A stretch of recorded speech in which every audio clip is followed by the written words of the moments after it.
Hello friends, welcome back to the channel. We are back in the car. I think this is going to be our backdrop for the foreseeable. Just bear with me while my home situation gets sorted. I know I haven't spoken much about that online at all. That is just TBC. That's all I'll say for now. So we are back with the girl chats today, and I was meant to be doing these once a month, but I think we fell off a little bit. So we're back and we're going to be answering all your dilemmas, and I'm very excited about it. Let's start with the first dilemma. The first one says, how to have the courage to leave a toxic job. I have no degree and would have to start from scratch. Okay, if you're in that situation where you really want to leave a job and maybe do something completely different, I think you really need to research what qualifications you actually need to do that different thing. Or even if it is to get a new job in the same field, at a different company, would they have certain qualification requirements, or what would they require other than your experience that you already have? So definitely research that first. I know how painful it can be staying in a toxic environment work-wise. In general, in life, it's not nice to be in toxic environments, full stop. You should absolutely figure out a way to get out of that. That's not something that you should ever put up with. Before you leave, you definitely want to make sure that you are prepared financially. And what I mean by that is making sure that you have security to go and get another job if you don't have prior qualifications to fall back on. To be honest, a lot of the times these days, jobs don't really require a specific degree. Even if you did a degree in something, it doesn't necessarily have to be related to the job that you're doing. Like, I know that is a lot more common now than it used to be. So I wouldn't worry so much that you don't have a degree. I actually don't even know if they're that essential anymore, which is quite heartbreaking because of all the debt that you get as a student for going for those degrees. But anyways, I digress. I think what you just need to look at is, if you were to get a new job somewhere else, what would their requirements be? So you need to be job hunting now while still in your job and while you're putting up with this toxic environment or behavior from people. And you just need to really be proactive in your approach and definitely be very strategic in how you're going to get yourself out of this environment, because you don't just want to quit cold turkey and then like not have anything to rely on and then spend ages trying to get a new job and not realizing that you actually maybe need a qualification to get it. So use your existing circumstances as motivation to do what you need to do to get out of it. If you have that freedom to actually just quit cold turkey and then figure out what you want to do next, by all means use that to your advantage. But I would still say, as a woman, like, you always want to make sure that you are relying on yourself financially. Even if you're not necessarily paying for the bills, you still want to have money coming in. And I would always make sure that you have money of your own that you can use. If your husband is funding your life, or if you've got family that are sending you money, that's absolutely fine. But you should still also know that you have your own back as much as everyone else around you has your back for now.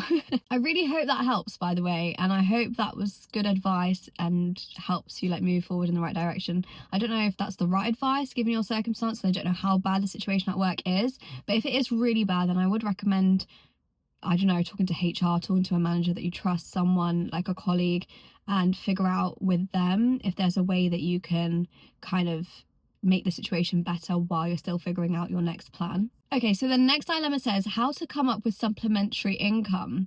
There are endless ways to do this. In this day and age, there is literally endless ways to have extra income in your pocket. In my experience, my ways have always been through social media, but that's not the only way.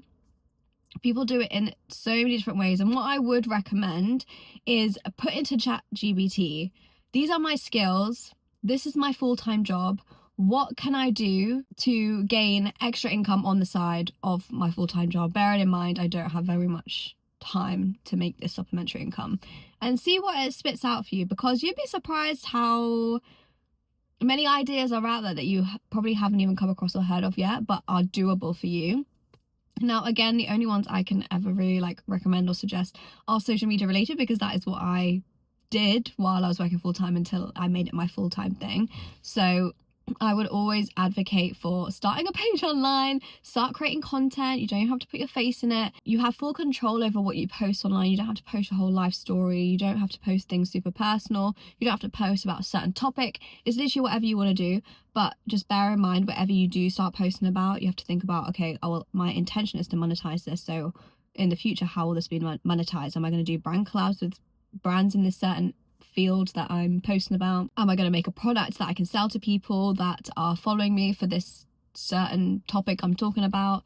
Think of things in that way if you are intending to make money from content online. I think you should always have it in your mind to like have your own business or like something that you provide your future audience. If you do go down that route, you can create digital products. You can also, if you have a skill such as copywriting or making like graphic design, making websites for people, you can bake and sell your cakes online. You can be a designer and sell your designs if you're into like interior design. I see loads of TikTok pages recently where people will literally like design people's homes, and people just like book in a session with them and they'll design a room for them in their home, and people pay for that. And obviously that is like a job that ordinarily you'd think, oh, I have to go be employed to go and be an interior designer or something. You can literally set that up on your own. You can create a page and start showing people, oh, this is my previous work. You can create random rooms that you like and with your software, whatever, just to show your skills, and then market yourself on TikTok, which is very easy to do. You literally just post and it'll share it to loads of people and reach loads of people. Put a link in your bio and get people to book in to design rooms with you. Like, that's how simple. I mean, I'm talking about it like it's really simple, but it can be that simple, really and truly. If you have a skill in something, there is a way to monetize it, especially online. Yeah, it really depends on your skills at the end of the day. I can't really tell you how to make extra income without knowing what you're good at, because you can only really make money off things you're good at or things that you are better at someone else doing, because that's all it comes down to, really. You just have to be better than the next person, and then you sell your experience in that thing. Okay, so the next dilemma. Someone said, I'm stuck between having a nagar quickly and then waiting for additional events to save money, or waiting to save for a more extravagant nagar and the other events we have being together. Okay, so this is a really interesting dilemma and like topic, just because like I went through a very, very similar thing when I was getting married. So my initial intention was to always have all of the events at the same time, because I wanted like one anniversary like period, and I wanted everything kind of done all at once. And I wanted to do that for a while, until I realized how expensive weddings would be and how much time needed to actually plan all these events. And I didn't even have that many events. I literally, if I didn't have my nagar separately, I would have had 2 days, my mehndi and then like the walima nagar day. So it wasn't like I had a ton of events, but even a one wedding day, like even the one day takes so much planning, so much thought, so much money. It really, really is a big project that you have to work on, and that's what you really have to think about when you're actually planning your dates for when you want to do things. And because it takes so much time and energy planning that, you need to give yourself more time to actually book things in and make sure like everything's how you want it. Because if you're spending that much money, best believe you're gonna have to make sure that it's exactly how you want it. And I totally understand the whole saving money part, because you can't get around the costs of a wedding, that you actually can't. Everything is 3 times the price if you tell someone you're a bride or you tell them it's for a wedding, and you can't do anything about that, unfortunately. The only thing you can do is just save up the money for the things that you need, or DIY a lot of things. But what I will say is, having a simple nagar before I had my actual wedding day was probably the best decision I made. One, because I was Islamically married way before my actual like wedding day, which meant that like Sunny and I could live together. We could actually like, I don't know, experience life as a married couple earlier on. We also ended up having a mini moon, which meant we ended up like having extra celebration for like the same thing. Like, it was all for us getting married, but we just had 2 very distinct periods of time that we really enjoyed. I would say there's cons to that as well. I would say that by the time it gets to your actual wedding day, if you've already had your nagar, I think we had like 8 months like between both. So we had a nagar, and then 8 months later we had our walima, which is a significant amount of time. I wouldn't leave it that long if you can help it. But the only reason we did that is because we wanted our wedding in summer, so we had to kind of wait till that season came around.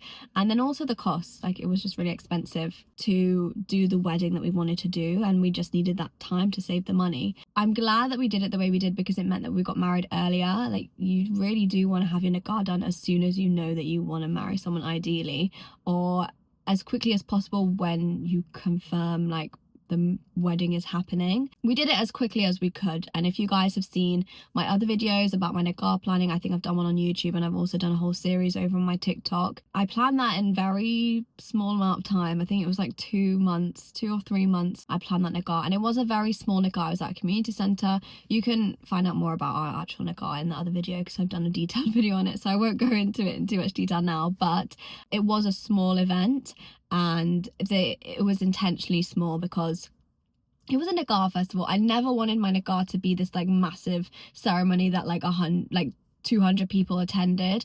I wanted my nikah to be intimate. I wanted it to just be like the closest people to us, and I wanted it to be like a single event on it. Not an event, but I wanted to mark my nikah as my nikah alone. So I'm glad that I did that. But if I could go back in time, and if finances would allow it, I would have had the nikah and the walima closer together. I wouldn't have had that 8-month gap. But we had our nikah in September, which is the very end of summer, and then we had our walima in May, which is like the very beginning of summer the next year.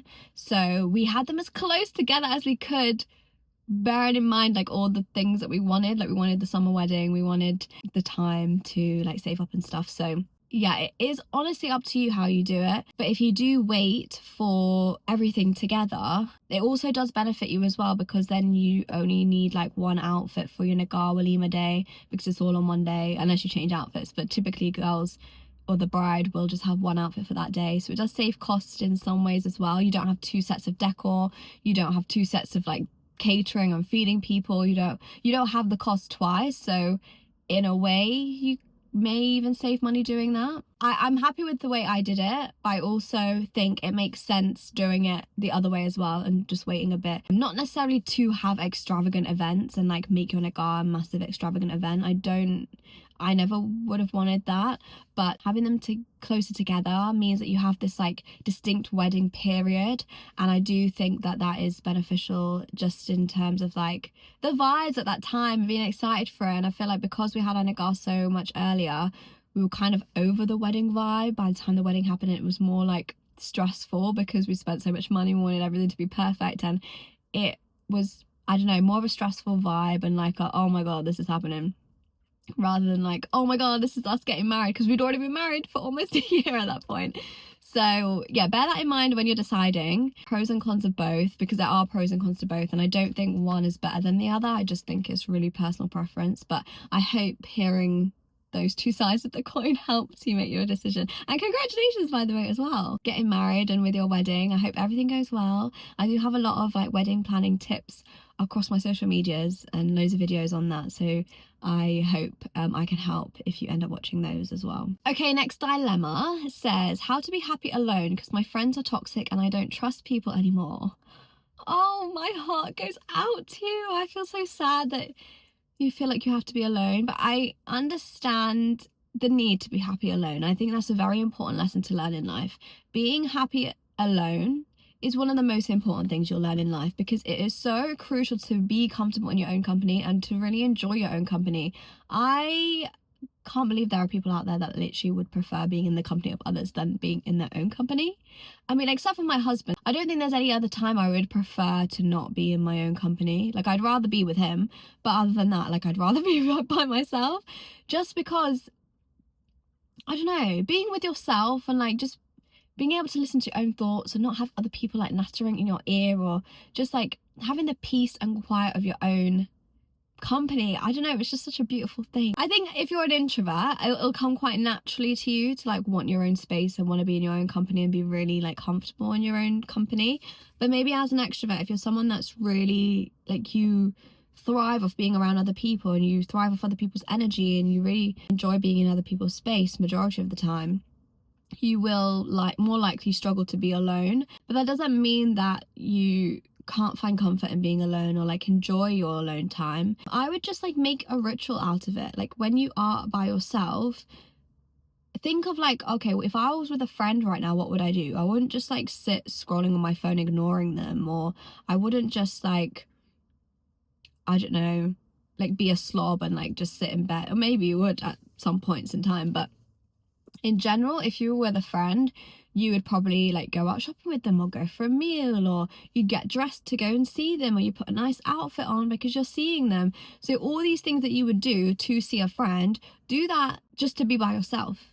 Like get dressed in a nice outfit, put some makeup on, make yourself look presentable and feel good about yourself. I don't know, do something nice for yourself, like go out and you don't have to go as far as like sitting in a restaurant by yourself, because I know that's super scary even for me, and I haven't got to the place where I would like comfortably do something like that. But go and get some takeout, like your favorite food, and like sit and enjoy it in your own company, in your car. You don't have to like be at the restaurant to do that. You can sit in your car and just enjoy your own company, listen to some music, like sing along to it, have a dancing session in your bedroom. Enjoy the time that you're alone. You don't have to just sit there staring at walls or put on a show to distract yourself for the fact that you're alone, or like start scrolling on your phone and looking at other people, what they're doing in their life on TikTok and Instagram.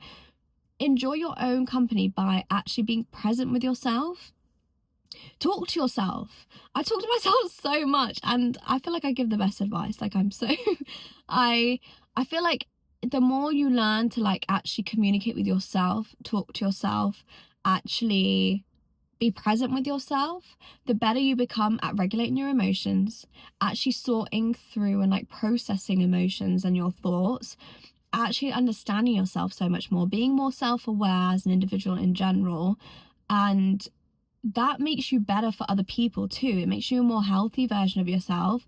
So these are actually really important things to do, and you should do these things regardless of if you're alone and you need to get away from friends, or even if you have the best, most supportive, most incredible friendship group in the world. You should still be doing these things and making sure you have time for yourself and implementing these things that I've just shared, because I think it's important for everyone's just like self-development in general. And I think I probably learned it more so after coming out of so many toxic friendships over and over again. I think I just learned to like really cherish my own company and being in my own space and being my own person, especially living alone as well. Like all these things have taught me that you really don't know yourself or don't understand yourself unless you actively tap into that. Like if you're not someone that actively has thought about sitting with yourself and just letting yourself have that alone time but being really present with it, you're not someone that knows yourself, and you're not someone that actually is in tune with yourself as much as you might think you are. So use that time wisely and use that time to become that kind of person, because it will benefit you so much in the long run. Even when you then start to make friends, you'll probably find that you'll end up attracting people that aren't so toxic anymore, and you'll end up attracting people that are on your wavelength and have a good vibration, and then they're healthy individuals themselves, and maybe they have that good relationship with themselves, so they will treat you well. Because 99% of the time, the people that are toxic and don't treat other people properly and are just badly behaved are the people that are not in tune with themselves. They don't have a good relationship with themselves. They don't trust themselves. They are people that just don't have a lot of self-worth, or like they don't like themselves at the end of the day. These are the types of people that end up being very toxic to others. Because if you have self-respect and if you have that love for yourself, you wouldn't dare act like that. You wouldn't act like that to other people, but you only do that because you're actually doing that to yourself internally. Like you have that negative self-talk, you put yourself down, you don't feel good about yourself. Even if nobody else can see that, even if you mask it very well, the fact that you're doing that makes you very comfortable to do that to other people, because you're already in that space, that negative energy, and you're going to automatically pour that onto other people without even realizing it sometimes. So if you are the type of person that is really grounded and understands yourself well and has a good relationship with yourself, because you take that time out and learn to be alone and be happy in that, it's not even about being alone, it's just being at peace with yourself. If you learn the definition of that and how to do that well, you won't be a toxic person yourself, but you will also not attract toxic people to you. So it's worth learning in any case. But yeah, I really hope that helped. Next dilemma then, you guys, is how to manage finances in a relationship. Okay, this is a really good question. I don't know if I've fully touched on this before. If I'm being so brutally honest with you, this is definitely something that I'm still like in the baby stages of understanding, like how to do myself. Like I've been married just over a year. And we've definitely had discussions about like having joint accounts and like who's paying for what. And I think the reason why I've still not settled into this, like, I don't know, really solid structure of how we're managing finances together in a marriage, in a relationship, is because just of the not weird, but unconventional circumstances we have found ourselves in since being married, aka me owning my own property and my husband moving into that property with me. Like, that's not very conventional. That's not really what happens usually. And now we've moved out of that property, but we're in limbo a little bit at the moment in terms of where we're living. And at this moment in time, I don't fully know what the financial situation is going to look like of our household when we actually move into a place that is for us and is not actually owned by me. So what I'm trying to say is, this is probably a question that I would be better off answering maybe in a good few months down the line, but I did want to touch on it anyway, seeing as it was brought up, because I think this is such a contentious issue in general in relationships. Like, money is one of the number one like reasons for divorce, I think. So it is a very important topic to get on top of just discussing. And I think what me and my husband are really good at is discussing money in terms of what we're both earning, like what our earning potential is, what our goals are with money, what we want to spend money on, what we're currently spending money on, where too much money is going in our current habits and our current lifestyle. All these different things surrounding money. And I think especially because we both are like entrepreneurs, and when neither of us are 9-to-5ers anymore, I think it's probably even more important that we talk about those things, because money fluctuates a lot when you're living that kind of lifestyle, and it's not like a salary in every single month and you know what you're getting. It's very up and down. So regardless though, I think you should definitely be having these conversations about money with your partner. I think you should be very open about like how much you have. I know there's a lot of people think very differently of this kind of topic in terms of like what you should tell your partner. Now, we don't have a joint account. We don't share money so much. Well, I feel like personally we have a very like traditional approach to money in terms of, or in some circumstances, like Sunny will pay for the majority of things in terms of like if we need to buy something and we're both there, or if we go out, if we're like out together eating or on a date, or if we're doing an activity together, like whatever it is that we're doing together, typically he will pay for it. And on the odd occasion I will pay. We don't do 50-50. We don't like split things down the middle. If he pays for something one time, I'll offer to pay the next. The only time I would say we like split things down the middle more or less is probably holidays, just because they're such a big like chunk of money. And I think it's a lot easier in those scenarios to just, not even that we split down the middle, it'll be like one of us covers the hotel, one of us covers the plane tickets, or one of us covers all the spending money while we're there and the other covers whatever other costs. Like, it's never ever like okay, we're gonna make sure each of us are putting exactly 50% down in any cost that we have. My husband leads financially, so if there are any costs, he will be the first to like pay for that, but there'll be things that I also pay for, like ad hoc, and we just help each other out. I think that's what it comes down to. We help each other out. We do what we can do. This is definitely a topic I will come back to in a few months' time, because I'm definitely not really in a place right now where we have like a structure as to how we manage our finances. We do things very much on an ad hoc basis. We just do what we're comfortable with. I think what's really important when it comes to finances is that no one's resentful over the other person. Like, if Sunny had a problem with paying for certain things for me, I would absolutely pay for them myself, or I wouldn't probably be with him, because that would be weird. Like, I really do think that your man shouldn't have a problem paying for stuff for you. Like, that is, in my head, their job. Otherwise, why am I married? Like, why am I gonna partner with someone and like have a man leading my household if he can't like get the groceries, shopping, and like wants to split that down the middle? I don't know, each to their own. But I just think, like, if you're going to get married, and as a Muslim woman, I think it's very common and well known that the man will be like the financial provider, and provider in other ways as well. And that's basically how we operate. He is the provider in many ways. Doesn't mean I don't help out. It doesn't mean that I don't put money towards stuff. It just means that he does it majority of the time. So yeah, but like I said, this is something I'll come back to another time when we like have been living in our own place together as like a married couple for a bit longer, and like when we've experienced like splitting household bills, however we end up doing that. Like that is stuff that I just don't know how we're gonna manage right now. I know how I'd like it to be managed, but I don't know how that's gonna happen. So but yeah, I hope maybe the little bits that I've shared there helped in some way.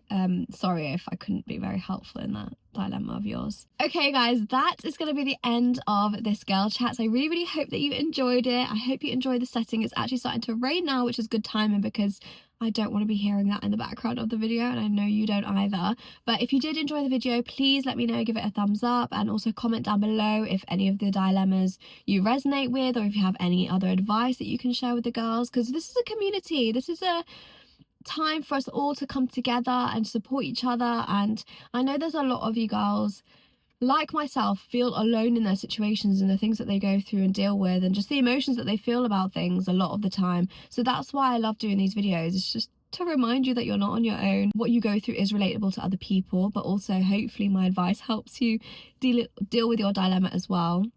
And I really hope that I did help in some way. But yeah, if you do want to get involved with these videos, definitely go and head over to my Instagram and follow me over on there, because I do pop up a story every once in a while sharing a little question box that you guys can post your dilemmas in, which is what we end up discussing in this video. But anyways, I'm gonna love you and leave you guys, and I'll catch you in the next one. Bye guys. Mwah.